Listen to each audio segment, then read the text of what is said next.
Saudi আরবে অগ্নিকাণ্ডে নিহতদের দাফন হয়েছে নিজ নিজ গ্রামে। এর মধ্যে নওগাঁরই ৭ জন। নিথর দেহ দেখে কান্নায় ভেঙে পড়েন স্বজনরা। শোকের পাশাপাশি এখন তাদের সামনে বড় প্রশ্ন, কিভাবে ঘুরে দাঁড়াবে নিঃস্ব এই পরিবারগুলো।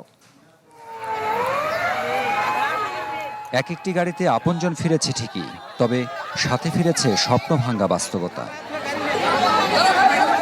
মৃতদেহবাহী গাড়ি যখন নওগাঁর গণ্ডগোহালী গ্রামে পৌঁছায়, তখন চারপাশে কেবলই কান্না আর আহাজারি।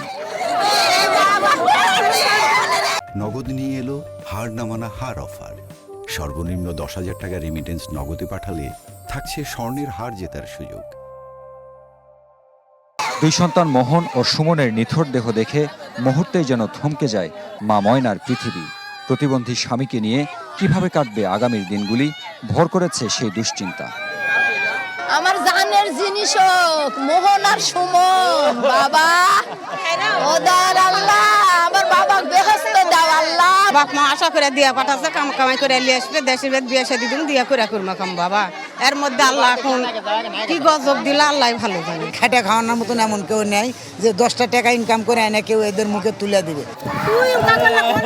একমাত্র সন্তান কলিমউদ্দিন মরদেহের সামনে দাঁড়িয়ে বারবার নাম ধরে ডাকছিলেন মা কারিমা, কিন্তু সেই ডাকে যে আর ছেলে ছুটে আসছে না।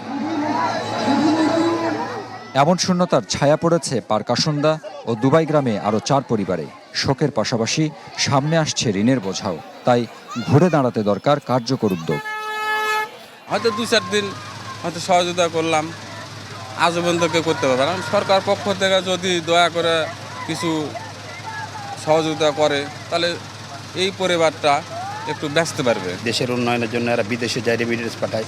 এর দ্বারা আমাদের দেশের উন্নয়ন হয়, এলাকার ব্যাপক উন্নয়ন হয়েছে এদের দ্বারা। এরা চরম, আর এরা এখন নিঃস্ব হয়ে গেছে পরিবারগুলো। ওই জন্য পরিবারগুলো যেন সরকারি এককালীন এদেরকে একটা অনুদান দেওয়া হয়। এর আগে আত্রাইয়ের মোল্লা আজাদ মেমোরিয়াল কলেজ মাঠে একসাথে হয় প্রথম জানাজা, আর বাড়িতে দ্বিতীয় দফার জানাজার পর চিরনিদ্রায় শায়িত করা হয় তাদের। বাকি দুজনের দাফন হয়েছে নাটোর ও রাজশাহী জেলার নিজ গ্রামে। হারুন রশিদ চৌধুরী, চ্যানেল 24, নওগাঁ।